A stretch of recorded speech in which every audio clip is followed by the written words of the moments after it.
تین کیٹیگریز اللہ تعالیٰ نے جنت میں دکھائی ہیں۔ ان الابرار یشربون من کاس کان مزاجھا کافورا، نیک لوگ خود ڈال کے پئیں گے، خود اٹھا کے کھائیں گے۔ یہ ہے بوفے سسٹم، بوفے لگا ہوتا ہے نا، آپے پاؤ تے آپے کھاؤ تے آپے پیو، تو یہ ایک بوفے سسٹم والی جنت ہے کہ جنتی ڈالتے ہیں پیتے ہیں۔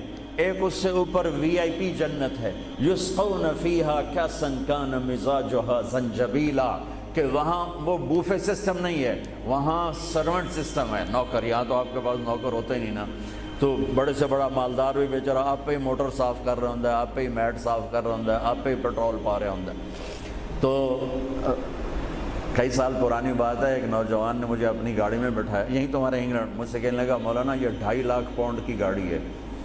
میں نے کہا اس کے میٹ کون دھوتا ہے؟ کہا ہم خود ہی دھوتے ہیں۔ میں کہا ساڑی سزوکی تھوڑے کول چنگی ہے، ساڈا ڈرائیور دھوندا ہے سارے۔ تو یسقون فیہا کاسا کان مزاجھا زنجبیلا، ایک وی آئی پی جنت ہے جہاں پلانے کے لیے نوکر ہوں گے، جہاں پلانے کے لیے فرشتے ہوں گے، جہاں پلانے کے لیے جنت کی لڑکیاں ہوں گی۔ میرے نبی کا فرمان ہے جنت کی لڑکی 7 سمندر میں تھوک ڈالے۔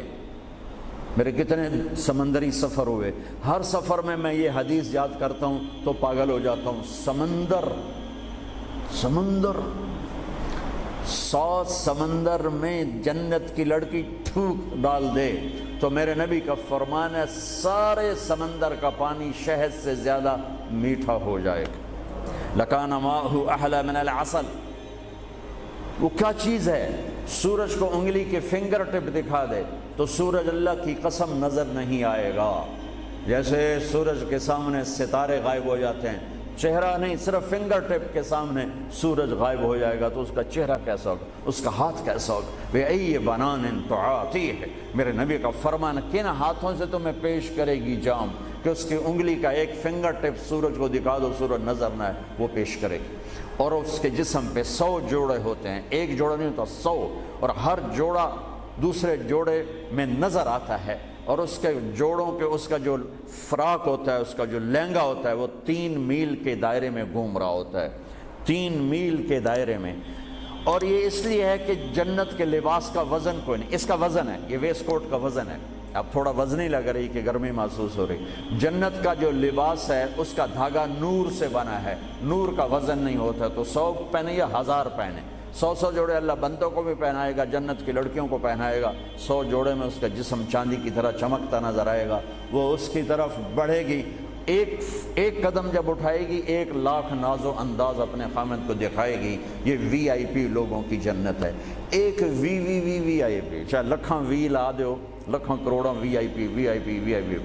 وہ ایک سب سے بڑی جنت ہے جس میں سارے غریب لوگ ہوں گے، مالدار بھی ہوں گے بس تھوڑے، غریب زیادہ ہوں گے، ریڑھی والے، تانگے والے، رکشے والے، ٹھیلے والے، وہ سب سے وی آئی پی جنت میں ہوں گے کہ وہاں جو پلانے والا ہوگا، نہ حور، نہ خادم، نہ فرشتے، نہ بیگم، نہ بیوی، نہ نوکر، وہاں پلانے والا اللہ خود ہوگا۔ وَسَقَاهُمْ رَبُّهُمْ شَرَابًا طَهُورًا، وہاں پلانے والا خود میرا رب ہوگا، میرا اللہ ہوگا، میرا اللہ ہوگا۔ اور جنت کا ایک چشمہ، اس کا نام ہے تسنیم، ایک دریا تسنیم۔ باقی سارے دریا چشمے زمین پر چلتے ہیں، جو تسنیم ہے وہ زمین پر نہیں ہے، وہ ہوا میں چلتا ہے۔ تسنیم کہتے ہیں سنام ہوتی اونٹ کی کوہان، ایسے تو وہ پانی یوں چلتا ہے، یوں چلتا ہے، یوں چلتا ہے، اور ہوا میں چلتا ہے، ہوا میں نہ ادھر گرتا ہے نہ ادھر گرتا ہے۔ سبحان اللہ، پتہ نہیں کیا چیز اللہ نے بنائی۔ جب وہ چاہے گا، تسنیم سب سے اعلیٰ درجے کی شراب ہے جنت کی، سب سے اعلیٰ درجے کی شراب تسنیم ہے، جو اللہ جنت الفردوس والوں کو خالص پلائے گا، نیچے والوں کو ہمیں تھوڑا جا قطرے 2 قطرے ڈال کے دے گا۔ وہ ہوا میں اڑتا ہوا چشمہ ہے، اور ایسا حسین ہے، ایسا وہ دل فریب ہے کہ اس کو بیٹھ کر دیکھنا چاہے گا تو ہزاروں سال دیکھنے میں مست ہو جائے گا، پینا اس کے بعد کی چیز ہے۔ تو میرا رب وہاں خود پلانے والا ہے، میرا رب، میرے نبی پاک صلی اللہ تعالی علیہ وسلم ایک خوبصورت زندگی لے کر آئے، اور جنت کی چابی اس کے ساتھ لے کر آئے کہ اگر دنیا اور آخرت کو جنت بنانا ہے تو میرے نبی کے طریقے پر آ جاؤ۔ پاسپورٹ بن گیا، ویزا لگوا لو، ویزا محمدی سٹیمپ کرواؤ اور سیدھے مرتے ہی جنت میں چلے جاؤ، یہاں بھی مزے وہاں بھی مزے۔ میرے نبی کی زندگی ایک خوبصورت نمونہ ہے. ایک حدیث سنا کے میں بات ختم کرتا ہوں. ایک حدیث آپ آج مجھ سے لے لیں، ساری زندگی خوبصورت ہو جائے گی. صرف ایک حدیث سناؤں گا، ایک، اور پوری زندگی میں رنگ بھر جائے گا، پوری زندگی میں رنگ بھر جائے گا. صرف ایک حدیث.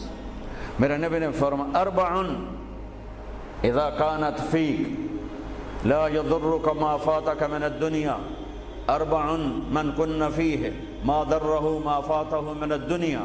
میرے نبی نے فرمایا 4 باتیں مجھ سے لے لو. چلی نہیں 4 سوکھا کام ہے. فرمایا میرے نبی نے صرف 4 گلاں میرے کو لے لو تو موجاں کرو ویملے وچ بھی تے جنت وچ. صرف 400 نہیں، 4000 نہیں، 50 نہیں، 100 نہیں، 10 نہیں، 4. کہا میری امت 4 باتیں مجھ سے لے لو، موج کرو، جہاں مرضی رہو موج کرو، موج ہی موج. کہا یا رسول اللہ، ارشاد فرمائیں. آپ نے فرمایا صدق حدیث، ہمیشہ سچ بولنا، جھوٹ نہ بولنا. ساڑھے تو پہلے تے کلی اڑ گئی نا، وکٹ ہو گئی، کیچ آؤٹ نہیں، وکٹ. میرے نبی نے فرمایا صدق حدیث، سچ بولنا، جھوٹ نہ بولنا. حفظ و امانت، کبھی کسی کو دھوکہ نہ دینا، کبھی کسی کے ساتھ 2 نمبری نہ کرنا، ہمیشہ دیانتداری کے ساتھ چلنا، ہمیشہ دیانتداری کے ساتھ چلنا، کسی کو دھوکہ نہ دینا، کسی کے ساتھ فراڈ نہ کرنا. میرے نبی نے فرمایا ایک اور حدیث جو یہ دو صفتوں کی وضاحت کے لیے، صدق اور امانت، سچائی اور امانت داری. آپ سب ماشاءاللہ جانتے ہیں کہ ہمارے نبی کو کافروں نے جو ٹائٹل دیا وہ صادق اور امین کا دیا.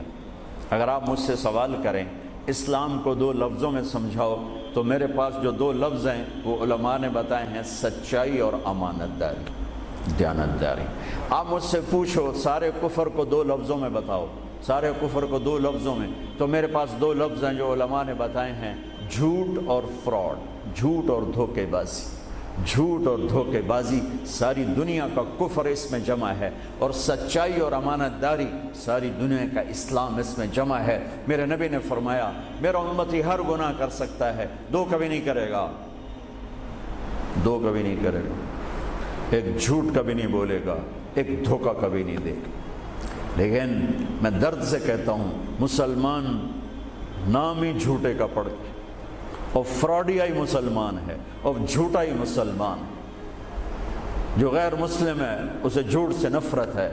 ہم کلمہ پڑھنے والے رج کے ٹکا کے جھوٹ بولتے ہیں، ٹکا کے دھوکہ دیتے ہیں. جسے موت ہے ہی نہیں، یا موت کے بعد کوئی پوچھنے والا نہیں ہے. تو میرے نبی نے فرمایا 4 باتیں بتا کے جا رہا ہوں. آپ نے فرمایا میں وہی 4 باتیں اپنے نبی کی بتا کے جا رہا ہوں. سچائی، امانت داری، جھوٹ نہیں بولنا، دھوکہ نہیں دینا. تیسری بات حسن و خلیقت، اپنے اخلاق اچھے رکھو، اپنے اخلاق اچھے رکھو. معاف کرنا بھی سیکھو، معافی مانگنا بھی سیکھو، درگزر کرنا بھی سیکھو، اور جھکنا بھی سیکھو. سخاوت سیکھو، محبت سیکھو، دلداری سیکھو، تواضع سیکھو، عاجزی سیکھو، خدمت سیکھو، لوگوں کے سامنے بچھنا جھک جانا سیکھو. اکڑنے والے ٹوٹ جاتے ہیں، بچھنے والے کامیاب ہو جاتے ہیں. جس شاخ پہ پھل ہوتا ہے وہ نیچے جھک جاتی، جو شاخ خالی ہوتی ہے وہ اوپر کھڑی ہوتی. تو تیسری بات فرمائی اخلاق ٹھیک کرو. سارے اخلاق کا ایک جملہ بتا دیتا ہوں، سارے اخلاق کا ایک جملہ بتا دیتا ہوں. میرے نبی کا فرمان احسن الی من اساء الیک، جو تمہارے ساتھ برا سلوک کرے تم اس کے ساتھ اچھا کرو. ایک جملہ. برے کے ساتھ برا بننا یہ کون سی بڑی بات ہے؟ جو تمہیں پوچھتا نہیں اس سے پوچھو، جو تمہیں دیتا نہیں اس سے دو، جو تمہیں بد دعا دیتا ہے اس سے دعا دو، جو تمہاری غیبت کرتا ہے تم اس کو دعا دو، جو تمہاری برائی کرے تم اس کی تعریف کرو. پھر دیکھو اللہ کا غیبی نظام کیسے آپ کو ہوا میں اٹھاتا ہے اور اڑاتا ہے. تو تیسری بات میرے نبی نے فرمائی اخلاق اچھے کر لو.